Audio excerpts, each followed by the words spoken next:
Dan Lanning remains a Duck. 3 coaching legends shift gears on their careers, and the Blazers continue to get stomped. I'm Aaron Fentress of the Oregonian and OregonLive, and I'm joined by Brenna Greene of KOIN 6. This is the Oregonian Sports Podcast.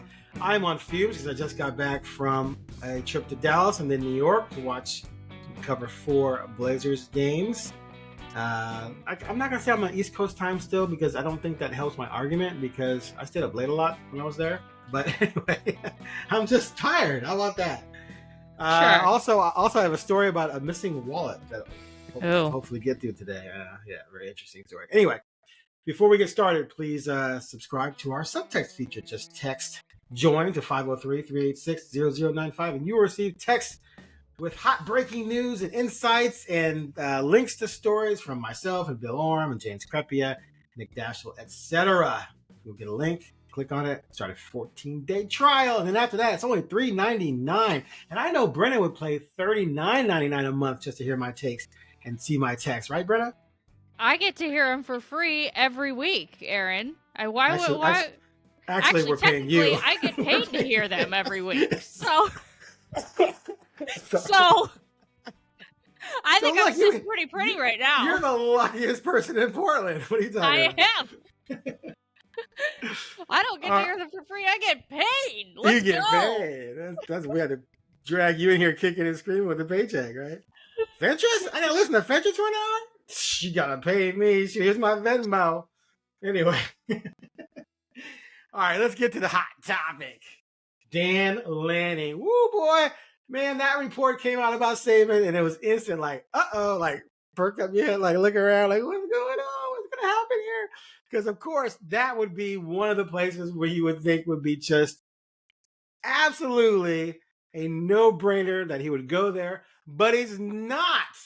He's not. He put out a video recently, Oregon did, with him saying he's staying in a kind of cool, cute little way where he's talking to the kids and they got the graphics and all that kind of stuff. Very well-produced video. But here's the question, Brenna. This is the question. I know you, Aaron. Because we've been here before with Mario in Miami in 2018. So the question I have is, did he turn down Alabama or did he not receive an offer? He wasn't going to be their top choice. And so then you just kill the rumors by just saying I'm staying. But I'm staying is different than I turned down Alabama and I'm staying. So, and the only difference there is that one would show, oh my God, he might be here for 10 to 15 years. And the other one would be, well, maybe they want him to prove more. And then in a couple of years, if the new coach they hire doesn't work out, they can circle back around, which is exactly what happened with Mario in Miami. So anyway, what's your take? What do you think about the entire? I mean, I'm not sure if it really matters if he got offered or not. I understand why in your view it does, but I think he still. Of course it does. Okay, but I think I think that if he would have signaled to them that he was interested, they would have at least entertained the idea. They would have at least interviewed him. He was number 1 on so many different people's boards. Who people? What people? Writers who were in the know. Right.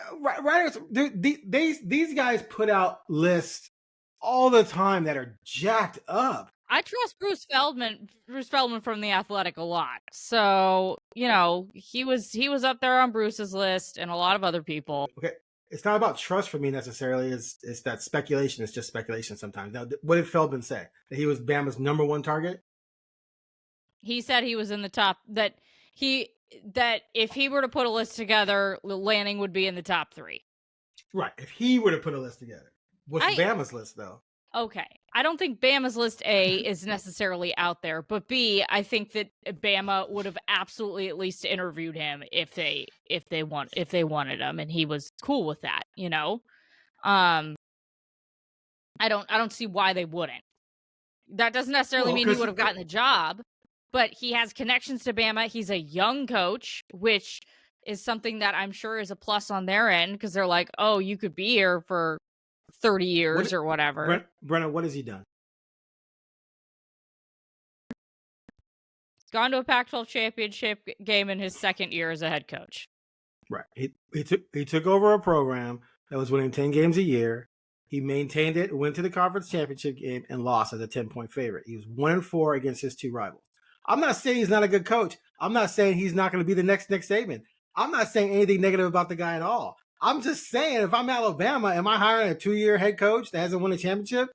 Are you hiring Dabo Sweeney, who hates the transfer portal? He's got national titles. I don't know. Maybe you convince him to change that. I'm not saying he's school he's at right now. I'm not saying he's the pick either. I'm just saying that between the two, one of them has won multiple national titles, right? Correct, but also one of their programs has been floundering while the other one has been rising. I mean, okay, so he's no longer a viable candidate because they're in a dip. Okay, I mean that's fine. What about Kiffin? Kiffin is a definite no. That's not going to happen. That's not going to happen? Why? Before the Alabama game this year, he was coming out and saying that their defensive coordinator wasn't calling plays anymore and causing chaos in Tuscaloosa. And basically, when he left there, was pushed out the door before a national championship game, and was basically we don't really need him for this game because they were done with him. People get over these types of things. Okay, well. Okay, so who do you think's going to get the job? Well, one of the ideas that was floated around was Mike Norvell, which is an interesting one. Especially because his buyout is only $4 million. So it's a much nicer number than Dan Lanning's. And that's another question. So was Bama even interested? So was Bama interested in taking a 2-year head coach who hasn't won anything yet, and he hasn't won anything yet? Here's the thing about this past season. They had a very good season. Their best wins, though, were over 8-5 USC and 8-5 Utah. He's 1-4 against his rivals. He blew a 31 10-point lead last year with the Pac-12 championship game still within reaching it at Oregon State. Mm-hmm. Again, I'm not saying he hasn't done well, but sometimes people try to ignore certain things that are just right in your face. And if I'm Alabama, I would feel like there's better candidates, more proven candidates out there. Now, if they can't get those, and they might circle back to him, I just don't believe that they're making a list. They're going, our number one target is Dan Lanning. If it was, and he turned that down or said, no, I'm not interested, don't even bother, then that's amazing for Oregon because he might never leave. But if he talked to them and they're like, yeah, we got you on a list of 5 guys, he's like, nah, I'm good. That's different. That's all I'm saying. That's a huge difference. Would you agree? Yeah, I mean, I don't think that Alabama got to the point where they were. If you saw, did you see Nick Saban's interview earlier today? Where he said that I didn't see the whole thing. He didn't make a final decision until 5 minutes before he was supposed to meet with his team. So I don't think that. I mean, yes, you can kind of, get some soft feelers out there if you're Alabama, but, that's such a sensitive subject matter that if you send out too many feelers to too many coaches and it gets out that Saban is considering retirement, that's not good. So, I just don't know. I don't know how far they've gotten into the process of really hiring somebody. So, who knows? All I know, I think that at the very least, there would have been an interview. I don't think that I'm not saying that Lanning is their number one choice. I do not have that intel and have that sort of thing, but okay. I do think that there probably would have been an interview at the very least if Lanning wanted to do that. Okay, and if you're Lanning and you feel like you have to compete with 3 or 4 or 5 coaches to get it and go through an interview process that's a process where we're going to interview 3, 4, or 5 people to figure out who we want versus, okay, you're our guy, but come in an interview. Those are 2 different things as well. Then if you're Lanning and you feel like you're not going to get it or it isn't a high probability you're going to get it, then it doesn't make sense for you to go interview for it because if you don't get it, it makes you look horrible. And college football, maybe more than any other level of sports, is so much about politics. We've seen it here at Oregon. The last 3 coaches that left, all said, counting Chip, all said almost similar, just absolute carbon copy things before they left. There's a playbook for this. And so as far as I'm concerned, Lanning's kind of following that playbook. That doesn't mean it's necessarily all disingenuous. I'm just saying that to me, there's a huge difference between Bama wanted him and he said no, stiff-armed him. And Bama was interested in him and a bunch of other guys, and he said, if I'm not your number one target or you're not offering me the job, then I'm good.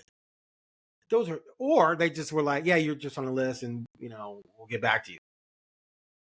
Those are all completely different scenarios that mean different things. That's all I'm saying. And right now it's being spun as he turned down Bama, which is exactly what people did in 2018 with Mario, thinking that Mario turned down Miami when he did not. Miami had no interest in Mario Cristobal. But after that was decided, and people came back around to Mario, I'm a duck. I'm staying here. I'm not going anywhere. Well, of course you're not going anywhere. You don't have a job to go to. But people took it as he turned down Miami, and that was just not even a thing. But then a few years later, after he proved himself more, after he actually won some stuff, Miami came back around and he was out. So that's why for me it matters, because if he turned down a job offer from Alabama or as a serious high-end 1 or 2 candidate, then that means he might be in Oregon forever until he has a bad year and they want to fire him. But if he just wasn't even a top choice, then it means he's still a flight risk. That's why it matters. All I know is that I'm wearing, if you're listening to us and not watching this, I'm wearing an Oregon sweatshirt today on this podcast. Not because You're a Duck grew fan? up a fan. Nope, that's not it at all. It's because I'm a fan of myself, ladies and gentlemen.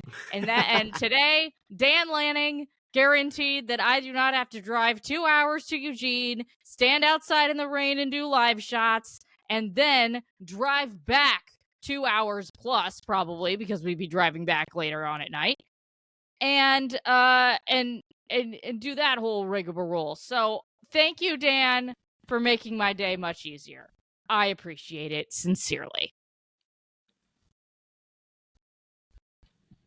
So yeah, it's all about Brenna.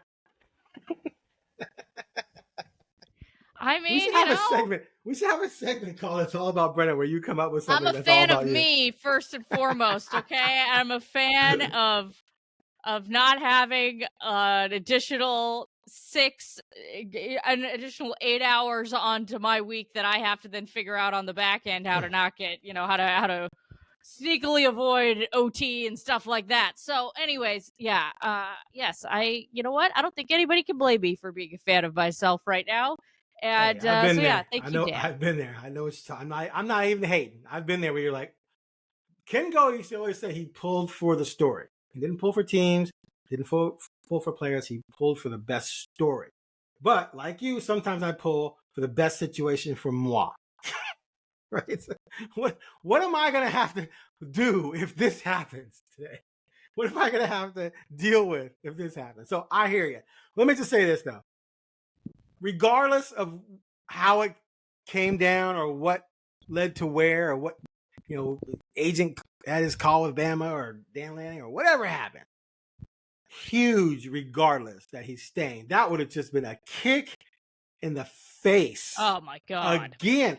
And going into the Big Ten, and fans love him, and he's already developed in 2 years a real not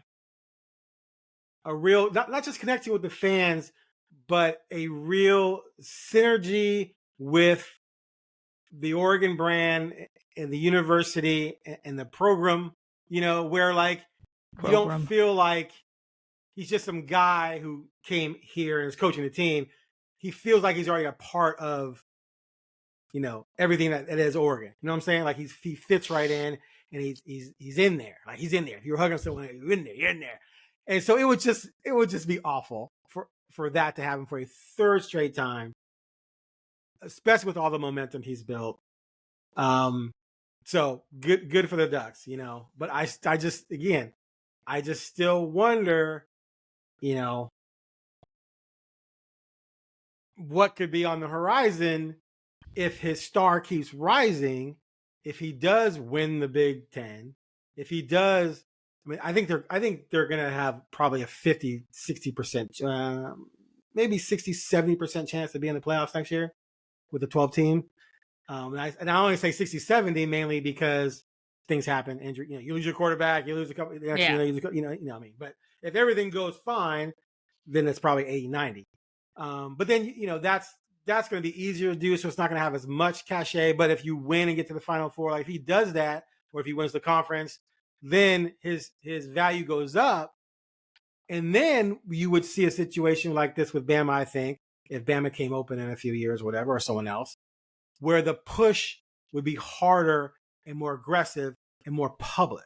And we would know more than just a bunch of people speculating on a list. Like we would know this is their target. This is where they're going after.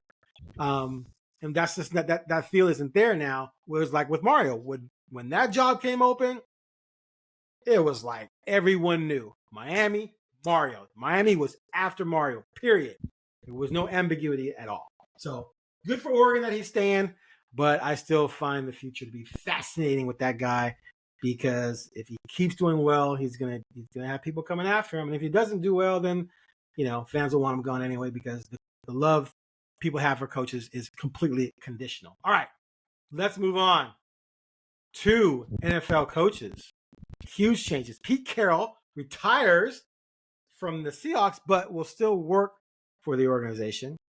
Belichick and Robert Kraft, the owner of the Patriots, agreed to a parting of ways, and Belichick still wants to coach. So first, let's talk about Pete Carroll, because that's simple to me. Greatest coach in Seahawks history. Yep. Clearly. Established an aura about that team, and the Legion of Boom. He's a defensive guy. A lot of those guys were mid to late round picks.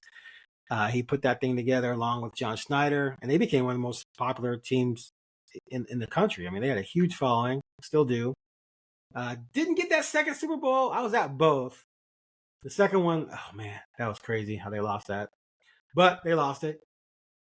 Still, he'll be a Hall of Fame coach.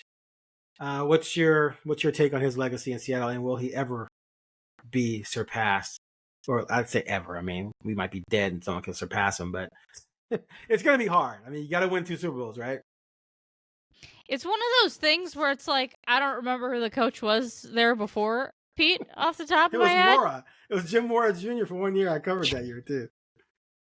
Yeah, But who was before? It was Holmgren, Mora for 1 season, and then Carroll. Yeah. See, like, and I didn't really grow up in a huge NFL household, so the Seahawks were not something I watched every Sunday by any means. That was just not what was going on. But yeah, I just don't remember the Seahawks without Pete Carroll. So, I think that says everything about his legacy up there. And, you've been around him more than I have. I've been around him a few times, but nothing that really constitutes me, quote unquote, covering him. But yeah, I mean, I think it says it all when you get an ovation walking out of your press conference like he did, that says a lot because the media is only going to do that for people that they really respect. I wonder if Belichick got an ovation today. It doesn't seem like Belichick would want an ovation, to be honest with you, but, but yeah, he got an ovation walking out of there, and that's because he has always been a straight shooter with people, and I really respect that about him as a media member. So yeah, I mean, his legacy to me is I don't remember the Seahawks without Pete Carroll, and I think that says everything. His press conferences were usually gold. He always did a very good job of explaining things and talking about the team, and even controversial things, even things people question, he would just give his explanation. Even the Super Bowl they lost, the Marshawn Lynch play, he gave an amazing football explanation as to why they passed right there, and it's 100% makes sense. what he did. I don't like the exact play they ran, but it totally made sense to pass right there. And he explained it. He explained it at a high-end level, a high-end football level that 95% of people would not grasp or even think of because you're not immersed in the sport like he is, obviously. And it backfired, but he at least, the point is that he explained it. Like, he didn't get defensive.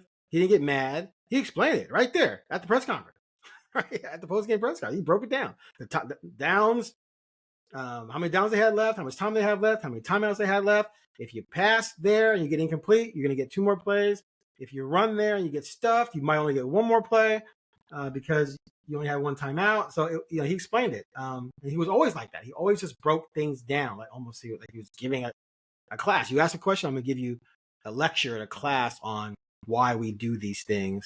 And it was always fun going to his press conferences. He obviously did a great job. Let's see, he made the playoffs 1, 2, 3, 4, 5, 6, 7, 8, 9, 10 out of looks like 14 years? 15 years, right? Anyway, 10 out of 14 or 15 years made the playoffs. Now, some fans, we only won 1 Super Bowl. There's no such thing as only 1 Super Bowl. The average would be winning a Super Bowl every 32 years, right? So if you win 1, you did pretty damn good, unless it's been 50 years like the Bears. But that's another story. I was going to say, this is coming from a Bears fan who would understand the appreciate the Super Bowl win more than anybody. Well, yeah, they won it. So I'm 6 years overdue for the next one with them, I think. Anyway, so he was amazing coach. It might be more than 6 years, Aaron. I hate to tell you that. Stop. Anyway, sorry. Now the other coach, Bill Belichick, won 6 Super Bowls. Arguably the greatest NFL coach of all time. I say arguably because there's a lot of variables. There's a lot of variables that can go into what determines and constitutes that. But clearly, I wouldn't put anyone flat out ahead of him. But definitely, if I'd vote him number 1. But I just say arguably because I think there could be arguments. Anyway, he goes out from New England after a couple bad seasons. Post Tom Brady, couldn't. Quarterback's tough, man. It's tough to find the right signal caller, the right guy who can make plays. Mac Jones wasn't the guy, and it didn't work out. But he's not done coaching. What do you think? What do you think he's going to do? You think teams will be after him? I mean, it's like 70-something. There's an opening in Tennessee right now that shocked everyone. Come on. Why is that an opening? Because they think they're going to get him? He wouldn't do that to Vrabel. He wouldn't do that to his boy Mike Vrabel. I mean, it wouldn't be him doing anything to Vrabel. He didn't do anything to Vrabel. If they fired him if they knew Belichick was interested, that'd be doing something. That would be doing something. I don't know. Yeah, I mean, it's Bill Belichick. He could be 90, and if he still wants to coach, a team would be like, we'll take a flyer. Like, yes, I agree. Someone's probably gonna get him. Yeah, but it has to be.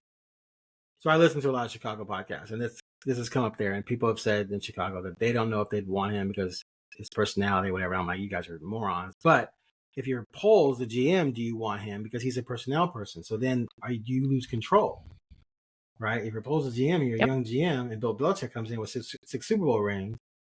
You're going to really tell him no when he says he wants this guy or that guy? That's just not going to work. So he has to go somewhere where he's either cool, 100% cool with the GM, which apparently there's a report that there was some talk that he might just give up the GM duties in New England. So maybe he would do that elsewhere. Or he's going to go somewhere where he wants to control. For me, if I'm him, my first choice is a team with a quarterback. So I don't have to worry about that. He made one of the most amazing draft picks in the history of sports, taking Tom Brady in the 6th round and developing that guy from a game manager to a superstar. And he had a 1st-round pick with Mac Jones, and that didn't work. To go somewhere where you don't have a quarterback and have to go through the process of trying to draft one, develop one, and or trade for one at 70-something, to me would just be a headache. Because if you don't get it right, you're going to be struggling again. I'm trying to get to the Chargers. Like, that's my first call because Justin Herbert is sitting there. And I can't imagine the Chargers say no. No. I would just be stunned if he wanted to go to the Chargers and they said, nah, we're good. Because you give Bill Belichick, Justin Herbert, he's going to put a running game around him. He's going to defensive genius, and they'll be in the playoffs instantly, guaranteed. So if I'm him, that's where I'm going. If I'm the Chargers, I'm sending him a plane ticket now. Did the Chargers fire their GM too? I believe so, yeah. Yeah. So yeah, that's a perfect situation for him then, if that's the case. Because if they hadn't yet, then because they just interviewed their interim. If they hadn't, then I tell the GM, give Belichick whatever he wants. If I'm the owner. So. Yeah.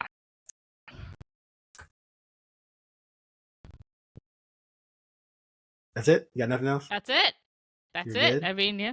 All right. Oh. We're cruising through this. Let's talk Blazers so I can get to my wallet story. Please. All right. So did you watch them at all on this trip? It's okay if you haven't. I don't have Root Sports at home, so I did have the Dallas game on when I was in the station on Friday, I believe, and I looked up and I saw 17 points in a quarter, or it was close to the end of the quarter, and thought to myself, well, this is going to be a long night. And it was indeed a long night. Yeah, I mean, I'm glad that you got to see one win at least, because the other 3 games were, woo, baby, stinkers. So they're 1-4 on this trip with 2 games left. 1 game tonight as we're recording this against OKC. And I didn't mind recording with you on a game day because we don't have to react to this game. We can react to the game right now because you're going to get smoked. Yeah. So, damn, man, they got smoked again. Now watch them win, right? Because the NBA is so random. But they've lost 4 to 5 on this trip. The 4 losses were to winning teams by an average of 28.5 per game. The 1 win was overtime win over the Nets. Now, sometimes when I'm going to speak for myself. I cover a team and you see individuals do certain things and I piece it together in my mind that they could be dangerous to a certain point. And I've watched this team now beat Phoenix, Sacramento, Cleveland, Indiana. That's 4 huge quality wins, right? Mm-hmm. So I go into the Dallas game. I didn't go to the Phoenix game. I went to the Dallas game, the two in Dallas. I go to the first one. And I said to Casey Holdall, no, that was the next night. Second game. They got blasted the first game. I said, the second game, I think they're going to win tonight. He goes, really? But what I ignored, and I realized this afterwards, was that I was looking at the guys like, oh, I've seen Tumani play well. I've seen Duop play well. I've seen Scoot have moments. I've seen Sharp play well. I've seen Ann play well, right? Pieced all together, and then Luka's out. They could win this game. But what I was ignoring was the fact that I was talking about a bunch of 3 rookies, one who's 19, a second-round pick, a 27-year-old rookie, right? Sharp, who's on a minutes restriction, and who had just been sick. You had no rim protection whatsoever because I'm sorry, Reef and Baji are not ready to be on the floor for 20, 30, 40 minutes against a team that wants to attack the rim. And you got Kyrie Irving and a bunch of guys who know what they're doing NBA-wise, even without Luka. And with Luka, it was just a bloodbath, obviously. And they just beat them just from experience and knowledge and know-how and aggressiveness and just knowing what you're doing. And Billups made this point, and Anthony made this point about how many guys on their team are still not just learning how to play themselves, but learning how to play against the guys they're playing against, like learning the league. And so you're dealing with all these young players. You're trying to figure out their offense, their defense, and, how do I play this guy? How do I not play this guy? I've never really played this guy before. And that's when you get these ridiculous blowouts. The same thing with the Knicks. They go out there with the Knicks, and I'm talking to Sean Hiking, like, what do you think's going to happen? And I go, man, they play well against the Nets. I think maybe they're going to lose, but maybe they'll only be like 10 to 15. They were down 15 in the first quarter. And it was rough. And you just saw it, like Randall and OG and Brunson, like those 3 were just toying with the Blazers because the Blazers were a bunch of little kids out there other than Grant and Malcolm, 2 guys. And then Ant's kind of a middle kid, right? Ant's kind of still a kid, 24, but it's just that's just what they are right now. They miss Ayton, who hasn't been great, but at least Ayton gives you a veteran guy who's played a lot of basketball and been to the NBA Finals. Like he just knows how to do certain things. That's a huge up from WAP and Baji. So it just kind of is what it is. It's who they are. If they're fully healthy, they can do some things. If not, and they got rim protection issues, they're on a team's mercy, a good team's mercy. Anyway. And they're never fully healthy, and when they are fully healthy, they can't figure out how to play with each other because they never play with each other. Exactly. And we have reached the end of this chapter. Goodbye. Yeah, I mean, like I'll give it. They fought against the Nets, so way to go there. I mean, at least there's one win on this trip. At least we got. Nets game. Yeah, go ahead. Sorry. No. Go ahead. Go ahead. You are the Nets game. They won because Sharp and Ant went bonkers. They combined for 59 points and shot ridiculous. They shot combined 50% on threes. So those two have to be playing at a super high level to compensate for everything else we talked to. And that was against a losing team. They still almost lost. But against tonight against the Thunder, like the Thunder's defense is just too good. Aiden most likely won't play tonight against the Thunder. He might come back against Minnesota. But, so unless Ant goes for 35 and Sharp comes off the bench for 25 or starts, that's 60. But if those two only combine for 25, 30, like they did in the blocks, they're just toast. There's no one else is done that. I mean, like Grant and Malcolm are going to do fine, but you need more than that when those two aren't playing well. So, yeah. All right, real quick. Yeah, it's How do you? So I see a lot of people griping about Billups. How do you evaluate Billups and all of this? Ugh, it's so hard. It's so hard because, as I've just mentioned, he has not really ever had a healthy team to coach. Right. It's never happened. However, at some point, well, you got to figure out how to make it work.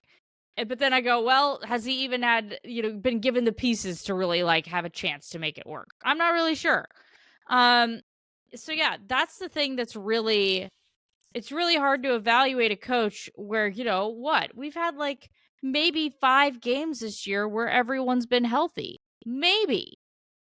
So that, and his tenure has been a lot of issues with health and sitting guys to get picks. I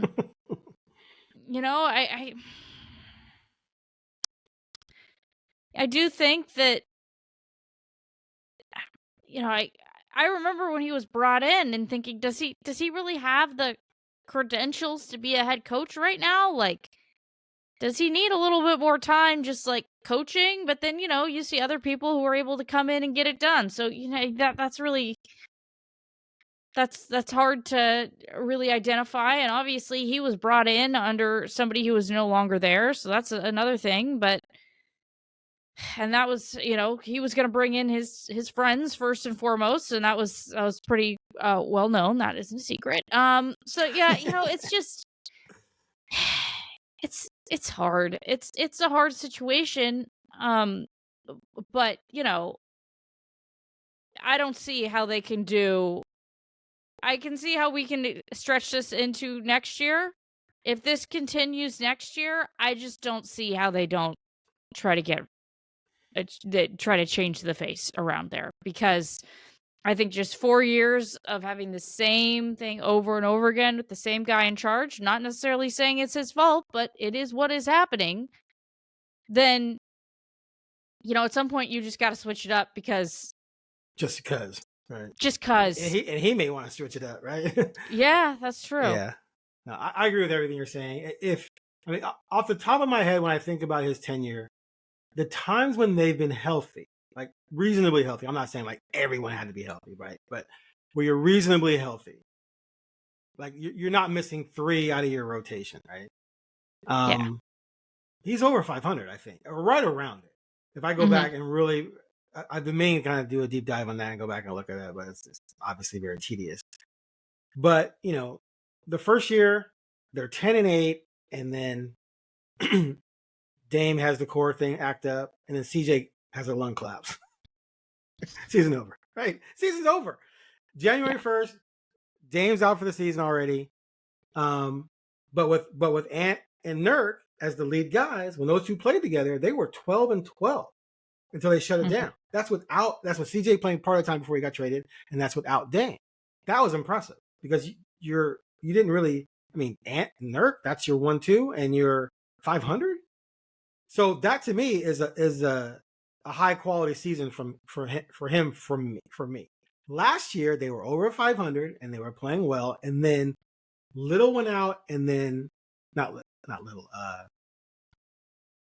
Winslow was one of their better defenders and versatile guys, and could play some point forward. And I forgot Nurk, he played for the Blazers. Continue.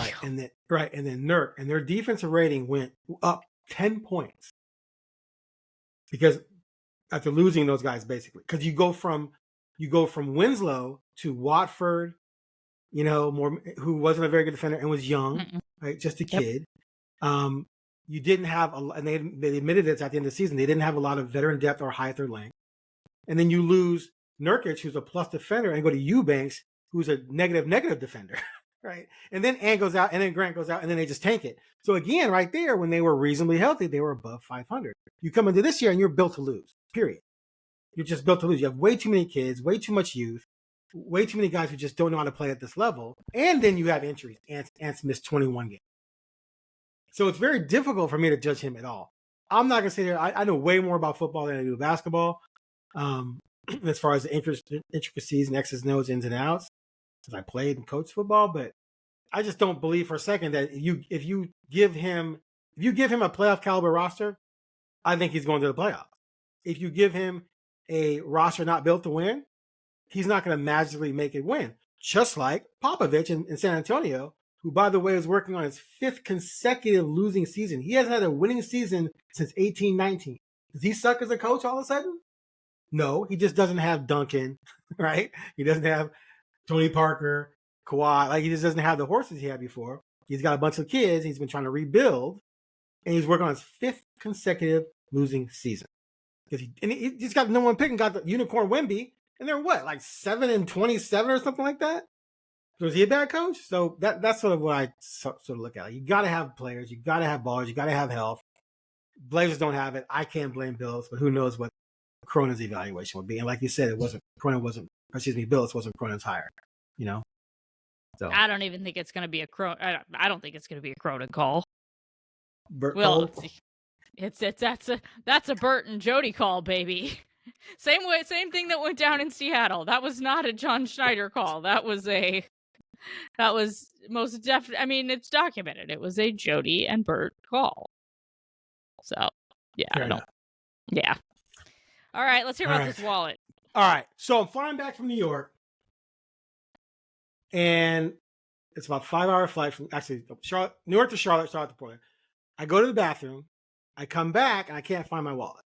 It's kind of dark. I can't feel for it. It's not in my pockets. I'm like, did I leave in the bathroom maybe? I just couldn't find it. But I wasn't too worried about it because where could it have gone? It's got to be on the plane, right? I'm watching the TLC documentary. Love me some TLC. And I'm too worried about it. Okay, fine. Plane lands. I look all over for it. I look all in my bag. I look all around my seat. I can't find it. So I asked the stewardess, did someone turn in a wallet? Because if I dropped it on the way to the bathroom or back or in the bathroom, she said, no one turned in a wallet. After people go by, she checks the bathroom. She tore it, like she literally pulled off the seat cushion where I was sitting and the one next to me. We looked all over the place. We even looked like she went back several rows just in case it slid back. I went up several rows, couldn't find it. And then I looked at my coat, which I put up in the top, and I'm just like, okay, where is this thing? This is just crazy. So they said if you left it in Charlotte, they might have called ahead and said, hey, we found this guy's wallet. He was on this flight. I checked with the person at the gate. They said no one called about it. So I'm just like, okay, I don't know. We'll see if it turns up lost and found or something. I'm sorry, I need a new license anyway. You know, the brand, you probably one of the newer licenses where it's like colorful. I need to get one of those anyway because what year is it? They keep delaying it, but at some point you have to have that to get on the plane. I think it's 2025. Yeah, I remember. Wasn't it like 2020 at one point or something? Oh, it was Anyway, 2020, and then this thing called the pandemic happened. Right, and they kept extending it, right? Yeah. And I've been extending it. So no big deal. I can cancel my cards. Life goes on, right? But then I forgot that I have a air tag on it because I never use it. And I'm walking. I get far away from the gate, and my air tag goes on. And it says it's back at a different gate from where I was, but it was at the gate where I actually stopped to tie my shoes. So I go back there, and it's not there. I don't see it anywhere. And I'm like checking to see where it could be, and because I'm thinking, why would it be there? But it does mean it made it to Portland. So someone had it. Someone had it, Brenna. So, but there's hardly anyone around. And I'm not gonna be walking up to random people. Go, you on the flight from Charlotte? You got my wallet? Pow, pow, pow. Right? I'm not gonna do that. This isn't an action. This isn't the Born Identity. Find Fentress' wallet. So anyway, I'm thinking, okay, this is weird, but whatever. So I walk out. My wife's picking me up. I get in the car, and we get home, and I check my phone again to find it, and now it's in a parking lot at a Winco in the like about 102nd off of 84 and 205. And I'm thinking, okay, now is this like a false read? Because we drove by there. So then could it be in my bag? So I just couldn't find it before. So I dumped out everything in my bag. Just completely pulled everything out. Had a bunch of crap in there that I need to get out of there anyway. I store napkins. Whenever I eat somewhere and I have extra napkins, I don't throw them away. If they're clean, I put them in my bags. I have a bunch of napkins in my bag. That's the most boomer thing I've ever heard. Continue. Wasting a napkin? I can't waste it. It's a fresh napkin. I might need to blow my nose, Brenna. Anyway, the boomer thing would be having a handkerchief to blow my nose. not a. If you could see, you don't know about that? Back in the olden times, you don't know about that? You used to handkerchiefs. Oh. Did I have a grandma that used to use a snot rag to clean me up? Isn't that so nasty to think about? Anyway, so I can't find it. And then I go and check again, and now it's a couple blocks west at a gateway, or at a transit center for Max. Oh, yay. So, Brenna, one of two things happened. Either someone on the plane got it and kept it, or someone on the cleaning crew got it and kept it. So I had a couple credit cards and my debit card with me. I checked my debit card right away to see if any transactions had been attempted, and none had. And I locked it. I locked the card on my app. And then I remember I had 3 credit cards. I was trying to remember which ones I had. I remember 2, and there was one of them I couldn't remember. But anyway, I went on the app, and those apps, and I blocked those as well. And there was no attempted transactions I could see yet. And I want to see today, because sometimes the transactions get delayed, right? And they don't show up right away. And there's been no attempted transactions, or at least that could have gone through pre-block. But the wallet, or they took the AirTag out and figured that out and just kept the wallet, or they took the cards out and threw the wallet away. It's still pinging at that station. So do I drive out there and look for it? Or let's just say screw it, because there's no way they took it and didn't take the cards. I mean, those AirTags are expensive, so go get your AirTag, man. Go get my AirTag. So maybe my license is in there, but I gotta get a new one anyway. So anyway, that's my wallet story. I think you need to skedaddle, so I'm going to let you go. But that does not sound enjoyable. It was kind of stressful. Kind of. But the mistake was, I'd forgotten about the AirTag thing. On the plane, I could have just AirTagged it right there. Then I at least would have known it was on the plane. Yeah. And then I could have just frisked everyone as they left. Up against the wall. You got my wallet? Yeah, you do. You look guilty. Anyway. All right. That's it. I have to jet. Brenna has to jet. Thanks for listening. We'll be back next week with maybe we'll have more firm idea of what went on with Lanning.